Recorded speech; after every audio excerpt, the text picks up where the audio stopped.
And we are live. I was a little worried about that. This thing took a little while to spin into the live motion. So happy Thanksgiving, guys. What did you guys do on your holiday? Joel, I'll let you launch that one. A whole lot of eating. Whole lot of eating. Sat around on the couch with the pup right there. Not on this couch, but yeah, that puppy. And we ate, we watched TV, binged some good shows, and that was about it. Was it pretty quiet? Joy, what'd you do? I gave away 1,000 turkeys the day before Thanksgiving with essential packets and some grocery gift cards.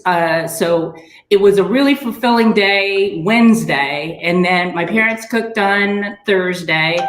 And I'm about turkey and hammed out at this point. And I actually ate the last of the turkey salad. So nice. I'm officially off of turkey. What was the charity that, if you want to give them a little plug for who you helped out or what organization? Yeah, so I work part-time for the legislature, and we do a turkey drive every year. Usually we do 500 turkeys. This year, even though the Grocers Association had went up on the turkeys like by double, we usually get them for $8 a piece. They went up to 16. We just mashed our budget, looked for donations, and we got it. And we were able to double the amount of turkeys as well as give out sanitation supplies. The grocer that we bought the turkeys from gave us some gift cards, $20 gift cards. I mean, the line was literally about 3 miles long at some periods, but over the freeway pass, but there were a lot of families in need. And this year, more than ever, I could really see it in the people's eyes when we were placing the turkeys in their trunk that, you know, they were in need now more than ever. So yeah, that was my holiday. Yeah, no, that's great that you did that. I have a friend on Facebook, and she started it's not a charity, it's a nonprofit that helps people in the gig economy that have not worked for the past year because pretty much everything, especially live music shows, are shut down. And she worked in that industry. Like she worked with Guns N' Roses, Metallica, those guys. And so now all of those guys that haven't worked in a year are hitting some really hard times. So I did a couple gift cards for families just so they could get Christmas presents, get something to, you know, get food delivered, something. I will post that link actually after this class. And I've class, Jesus. Yes, the teacher in you. I do teach on the side, so this is something, you know, Jesus. Sorry, but no, this is our webcast talking about environmental social justice. And actually, one of the topics we're going to keep revisiting Biden-Harris because we love what's going on with their new appointments. I keep looking for names that I recognize. A couple people are from the Obama administration that have come back. I do know some friends that were in the Obama administration that I'm really hoping get reappointed because they are amazing human beings. But Joy, let me launch with you. What is if you had one wish list, one thing, what do you want Biden-Harris administration to do for the environment? Just one. I think that the most important thing for them to really focus on is diversity and employment training. For people who worked in coal mines or people who haven't even worked or people who've been incarcerated. I think that there's a lot of opportunity there in training / education / bettering the environment. I think that there'd be a lot in there that we can do as far as diversity and employment. You know, I love the fact you brought up incarceration because so many people think that, yes, sometimes when someone is incarcerated, they did something terrible and not much to recover from that.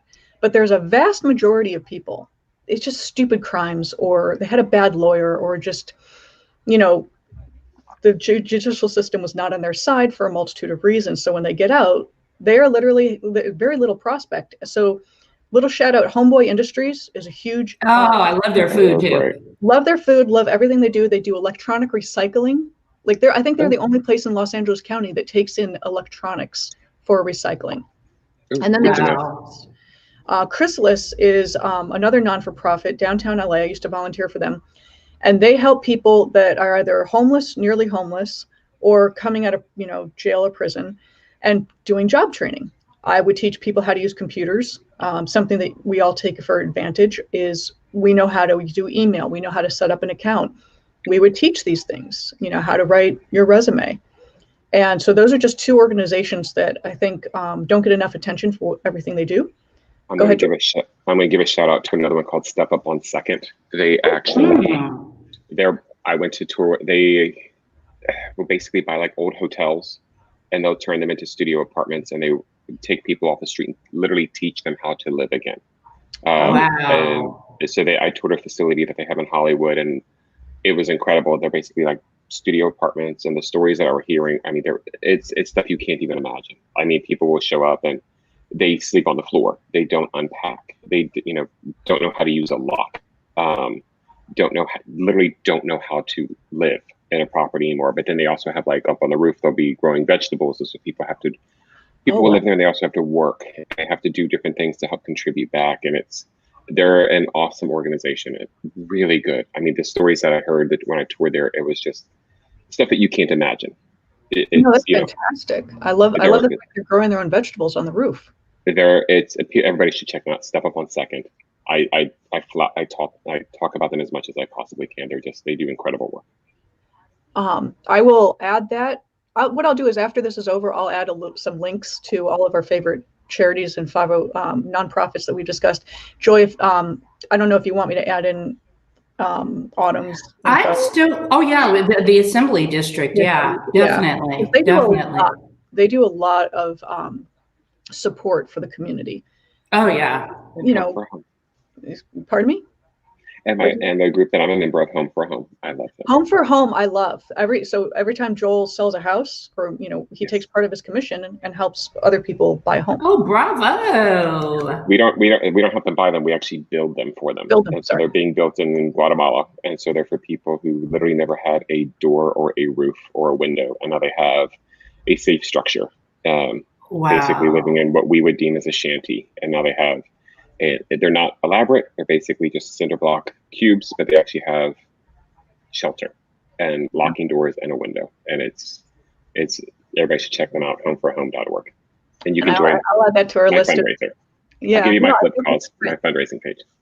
Yeah, I think that it's important right now, especially with how bad things have gotten, and hopefully now that they're announcing that the vaccine's coming out, hopefully the UK just approved it. Hopefully we're next. Week. And hopefully things get launched, and everyone just gets their vaccine, and we go back to being allowed outside to talk to people. That would be lovely. However, and there's going to be a lot of shift. I mean, there's going to be a lot of people who won't be able to go back to the restaurant industry that are more than bright enough to learn something new. And I think that the administration is really going to have to push for not only diversity, but for people to get out of their comfort zone, learn new trades, because it's going to be imperative. No matter how we look at it, a lot of this stuff is not coming back. I could really see us in the next, year to 16, year to year and a half, driving down some of our favorite streets where some of our favorite restaurants were, and will no longer be there. So. Yeah. People are shuttering left and right. We're going to have to try to find some job diversity. And I think we're also going to have to educate people on what it means with the vaccine, because we're not at 100% cure rate. So guess what? You're still going to wear a mask. You're still going to have to social distance. You're still going to have to do these things. And people are going to have to stop complaining about it, because 95% is not 100. And you can still catch it. You can still spread it. So the reality is you still have to be smart, and this is going to come with when they start rolling all these things out. They're going to have to. This is my opinion. I'm not a doctor. I'm not a scientist. Whatever. But I think it's going to be an education to have people understand it's not 100%, and we don't know how long the vaccine is good for. We don't know. We don't know side effects. We're estimating 6 months. Exactly. So these are a lot of things. Like, we have to basically change our lives once this vaccine is out there. I mean, we've had to change them. We have to continue with this change, because we're not going to go back to a normal where you're unmasked and you're around people in large groups. It's just not going to happen for a very long time. So is that the one wish you have for Biden-Harris administration? The one thing they'll change, or do you have something else that you want them to push? No, the thing that I want to change, which I think they're doing, is just telling the truth to the American people. Stop the BS. You lie. That's the one thing that I want, because nobody's going to be happy. look, there is no utopia. Nothing will be perfect. You're not going to satisfy everybody. It's just a fact. But just tell people the truth. Stop the BS. Stop the hiding. Stop the alternative facts. Just stop lying and just tell people the truth. And let us all get on the same page and work to bring people together. I think that's going to be their biggest challenge right there. And I don't think it's going to happen in 4 years. I am amazed by some of the comments that I do see of absolute hatred, just anger and hatred. And I think I've shared some info with you guys that was a little reckless and disturbing comments. But I mean, for me, with Biden administration and Biden Harris, personally, being the environmental person that I am, I want them to solve our battery problem and figure out, we keep talking about lithium and, right or wrong with the mining of the Salton Sea, we still need, we got to figure something out. There's actually a solar powered car. There are now a couple of them. So Fisker, I believe, is one. Joel turned me onto them years ago. Yeah, see, rolling his eyes. I love, is it the Karma? I mean, that was one of the sexiest cars ever. But it's gone. My gosh. Well, look at their new crossover. Fisker's coming back hard. A friend of ours just joined their team as legal counsel, I believe. The crossover is stunning. It's beautiful. Really? I'll have to take a look. It's really good. It looks, and it's pretty it's pretty green. I think they use a lot of recycled materials on the interior. Like, they're being very conscious about what they're doing. And so hopefully it does well. They're going to have to get over the main issue. I mean, do you know what the range is? Like, is it? It's going to have it's going to be on par with the Tesla range. If memory serves, it's going to be a pretty big deal. Okay, big fan of Fisker, and I was glad to see them come back. There was another one that 29-year-old kid from the UK. I forget the name of the company, but he created a solar powered car that he claims can go 500 miles on one charge. It can continuously charge. Obviously, it has solar panels on the hood of the roof and the hood of the car. But apparently, while it's running, it can charge continuously. So even if you have no battery left, you still have like 200 miles just from the solar panels. I'm not sure how all this works, but I am loving these alternatives of hydrogen, solar. So it's not just electric, because if we're relying on just one type of technology, we will never get there. Screwed. Yeah. Pardon me? We'll be screwed. Yeah, we just can't do it. We don't have the materials. That's why I keep harping on the lack of raw materials in every webinar I've been on, and I've been on things across the globe. And I just asked, what about our lack of raw materials? And they literally skip me every single time. They just skip over my questions. Like, it's okay. We'll worry about that later. Yeah, let's just pass all these laws requiring it first. Yeah. We'll see when it happens. Don't worry about it. That's what we do. It's just nuts. We won't be alive when that happens. So don't worry about it. I mean, look at where we are now. If you think about it. Well, one thing I do appreciate is, again, the environmentalist. I'm not a tree hugger. I believe in progress. I believe that, things have to happen, but let's just be smarter about it. And selling off our national parks for oil drilling, when we all know oil drilling's going out. Even I follow people from Shell, British Petroleum, all of these oil companies, and they are all switching towards renewables. All of them. They know that they know the on the wall. So they know that they're going to have to change. And go ahead. And that's where the money is going to be. Yes, it's also following the money. I mean, it always comes down to the dollar. No matter what, every single thing comes to the dollar. It really does. It does. And I just don't get why are people even looking to drill in new places? It's not financially viable. It doesn't. The profit you made off of a barrel of oil is not anywhere close to what it used to be. So why pursue it? It's quick cash. Basically, it's easier. It is easier, but this is not like the drilling you're thinking of from Beverly Hillbillies, where the oil's just gushing out of the ground. Yeah. This has to be sucked out of tar sands. And it's fracking. It's all of that stuff. It's just and that's just a ton of money just to be able to do it. Yeah.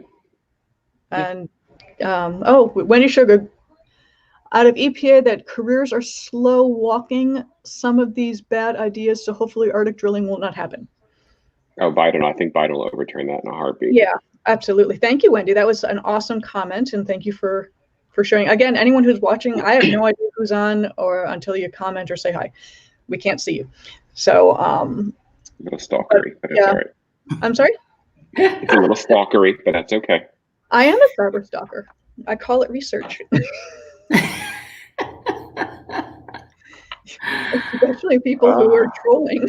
Yes, ESJ now has an official troll who just tells us we're stupid and we don't know what we're talking about. I'm like, I'm for that. Just tell me what I messed up on.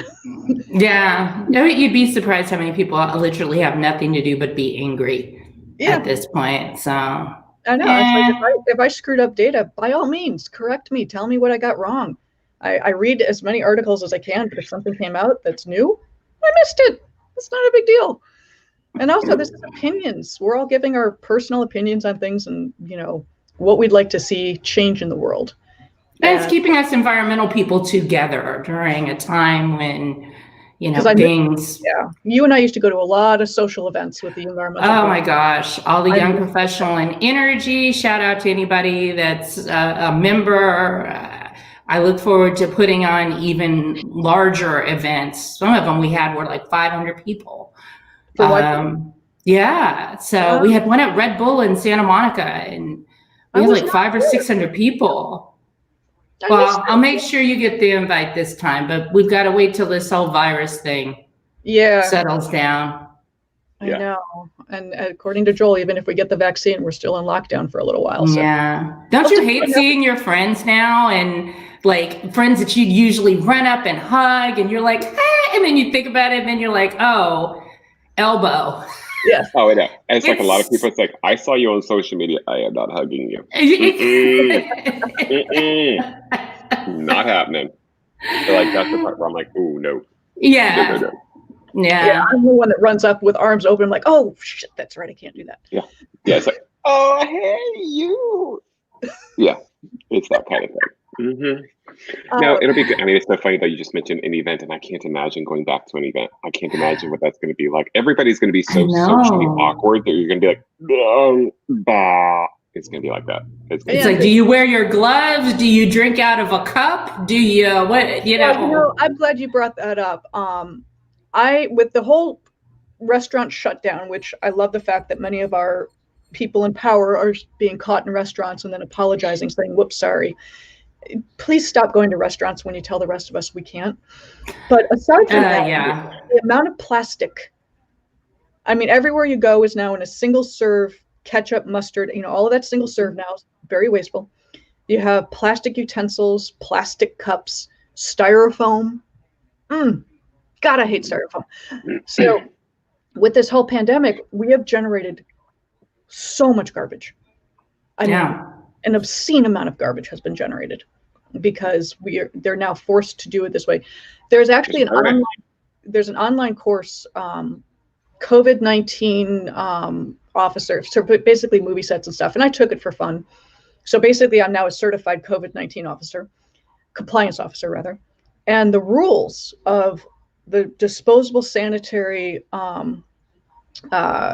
wipe downs, the hand sanitizers, the materials you have to use to wipe things down and throw away, how many times you have to change out your mask, your gloves, your gown, your shield. So much garbage. And I wanted to ask during the class, but I refrained, is it possible to use rags, like a one-use rag? Just use a regular rag, hose it down with the sanitizer or the Clorox or whatever you're using, wipe it down, throw it in a bin, get the next rag. Because I would much rather buy a ton of rags than go out and buy single-use disposable wipes. But how comfortable will the clientele feel? Not at all. That's why it would never work. They would never accept it, unfortunately. And I have a real issue with the amount of waste generated in the past year. It's going to be an issue that's going to definitely come up too. So sooner than later. Yeah, we need to do better recycling, figure out better ways to recycle plastics of all kind, even if they have like a little bit of food debris on it, where in the past people said, oh, there's food on it, got to throw it in the landfill. I mean, how many masks and gloves do you see just walking down the street? The amount of waste that's, on the street that's not even in a trash can is exorbitant. So that's going to be a real big issue that we're going to have to try to figure out as well. Yeah, Actually, no, I agree. For me, the sad part is when I walk down the street and I don't see masks. I'm just going to say it. That's still the part that gets me. Not, I mean, the trash is a problem. I'm not saying that, but it's more for me the people who aren't even still aren't wearing them. No, I mean, every Saturday in Beverly Hills, they do the Trump rallies because they still think the election was fraud, which, again, no one is that coordinated. No one can coordinate across an entire nation the level of fraud they're alleging. I mean, I'm sorry. I mean, and it was only against him. Remember that. It's only against him. Yeah, I know. I don't. Seriously, you think Mitch McConnell would have been reelected if there was fraud happening? I mean, seriously. Right. That's true. Yeah, that is true. That would have changed as well. But they have their rallies, and no one wears a mask at all. I don't go to them. I watch the video footage what people post, and it's infuriating. Yeah, because they, it's fine if you don't believe in it, and it's, No, it's not. It's not about you, honestly. I'm just gonna say it's not fine if you don't believe it. It's not fine. It's not. That's true. Sorry. And I'm just thinking it's not about you. It's about people that are around you. I mean, fine. You don't want, yeah. It's just. But on that, we went 1 minute over. Sorry, folks.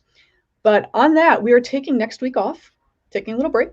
Yay! The holidays and things are nuts. But the week after, we have an amazing guest, our first guest speaker. Mm-hmm. Her name is Kitty Adams, and she works in basically the electric vehicle charging station industry, helping people get affordable chargers, helping people out. So we will have her as our guest next week, 2 weeks from now. So looking forward to it. Thank you guys. And Joel, I'll let you sign off first and Joy after that. Have a great day. Happy holidays, everyone. Bye-bye. Bye, guys.